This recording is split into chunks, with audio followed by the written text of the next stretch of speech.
Hello, my name is Julia Burrows. I've worked as a fashion designer in two continents, South Africa and in Britain. I have spent all of my working life doing that, and in the last 5 years I have been teaching. As long as I can remember, I've just loved fashion. I've loved clothing. I've loved trying out different looks. I've loved following what's happening in the industry and where things are going. So it was no surprise that around about 15 I decided that that's what I wanted to be. I wanted to be a fashion or clothing designer. I wanted to work in that industry. I went to school in South Africa, and in South Africa, if you are capable of doing an academic matriculation, which is your A-levels, that is actually what you do. So I never did study any textile related subjects or art related subjects, which I really wish I had, because had I been able to do that, I think I would have enjoyed my school years far more, as that's where my passions lay. During my gap year, I put together a portfolio which I was able to submit to the university of my choice in Natal, which is where I went on to train fashion design. Our university had a very good and well fitted studio in which we worked and did our lessons, and we started at 8 in the morning and finished at 5 in the evening.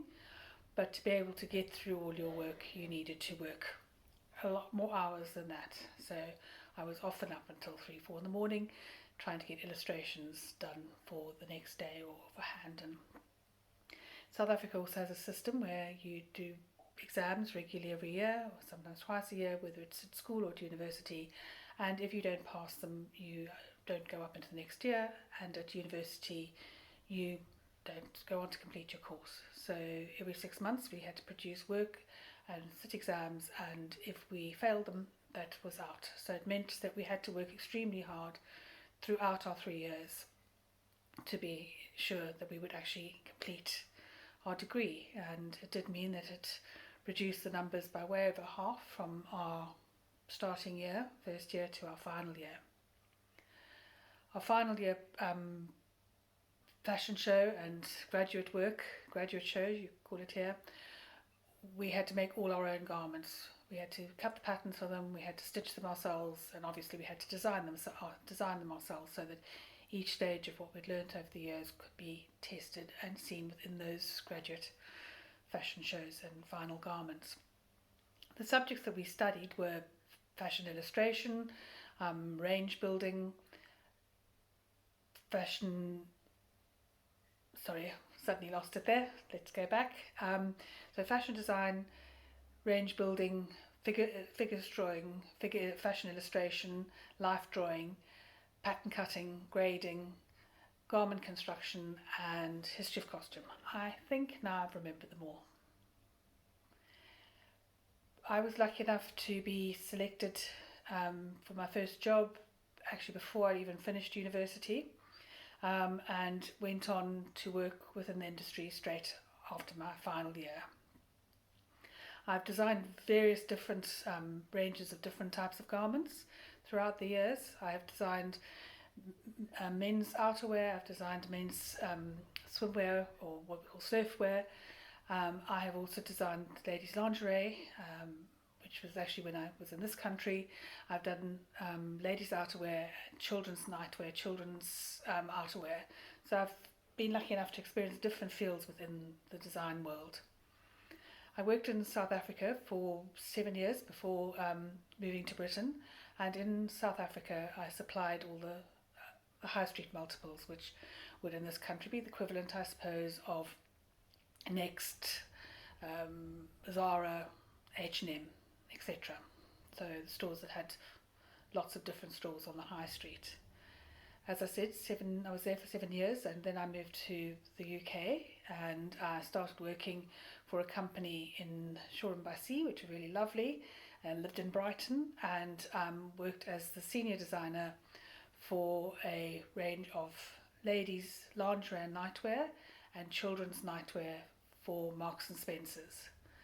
I later moved to another Marks and Spencer store where I was head designer and oversaw the development of a range of garments for various different departments: men's leisurewear, ladies' leisurewear, and underwear, which was produced in Israel.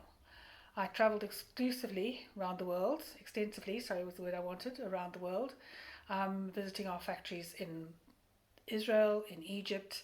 I went to China. We did all the trade fairs. When I was in South Africa, in fact, we actually used to travel for 3 weeks, because obviously travelling to Europe was a long flight, 15 hours in those days. And we would fly here and we would go and see the trade fairs in Germany and the UK and Paris, and we would also fly over to the States. And that would take us 3 weeks. Obviously, once I moved to England, we could do those in overnight trips. So we would go and do the fairs in Paris, mostly Germany, quite a few in Germany that we used to go to. And I've also travelled to China to check out factories in China. So it's been wonderful to have a career where actually you travel a lot. While working for Marks and Spencer's, if we went on our business trips, we always went with the selectors and the technical team and the financial teams from Marks and Spencer's. They would travel with us to the factories we visited, which meant that gave you very good opportunity to build up relationships with them. Like with any creative job that you have, the further up the scale you go, so the more senior you come, the more you find that you're doing less design and more planning and structured work and things that all go behind building ranges and go behind being able to justify the styles and ranges you're putting together to ensure that your selectors and your clients are going to be able to sell and market the garments you design. When my children came along, I worked full-time for most of their very young lives, and later when they were a bit older, I decided that I needed to spend more time with them, so I worked part-time, which was fine. It was easy to balance that way around, but part-time work wasn't really that thought of during those periods as such, so it took a little bit of a battle to get my company to agree to it. And then I later decided that I would give up for a while, and I worked from home as a freelancer and looked after my children. 5 years ago, I went back into full-time work, teaching pattern cutting and design at a community college in London, which was a really good experience. I absolutely loved it. It was great for our students because it's the only sort of college that trains in situ of a factory, so all our students had the ability to actually visit the factory and see how things worked. We had students from all walks of life and all ages, starting at 19 all the way through to 60. Some of my students were older people who decided to leave the careers they had or wanted to start a fashion range or just wanted to be able to learn to do things for themselves. A lot of people wanting to start little small micro businesses, which today as a designer is much easier because of course you have methods of moving your product in small runs over different sources on the internet. I've absolutely loved my career. I think I'm very blessed and very lucky to have been able to spend 35 odd years in an industry that I have loved. I think it has been a blessing that I've had the opportunity to travel for work and meet some interesting people and see some interesting places. It's a career that's not easy. It's hard work. If you at range time, you could be working a 7-day week for 14, 15, 16 hours a day to get your range out in time. But if it's something that you really, really enjoy, then it's highly worthwhile. I am very pleased that I've had the opportunity, or still have the opportunity, to pass on the skills and experience and the knowledge I've learnt to other people now, because actually you can't take experience away. It's something that's in your head and in your place, so it's lovely to be able to pass that on to someone else.